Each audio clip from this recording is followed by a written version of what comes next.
诗篇17篇，大笔的祈祷。上主啊，求你听公道的诉求，留心听我的祈祷。我无用奸诈的嘴唇祈祷，求你压耳孔来听，求你用目睭看出是非，求你判我无罪。你有考验我的心，连暝时嘛监察。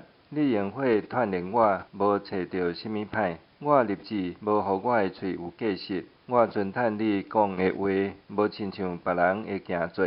我谨慎无行强暴的人的路，我的脚一直行你的路，毋捌偏离。上帝啊，我求叫你，因为你会应我，求你压耳孔听我的祈祷，求你显出你奇妙不变的疼。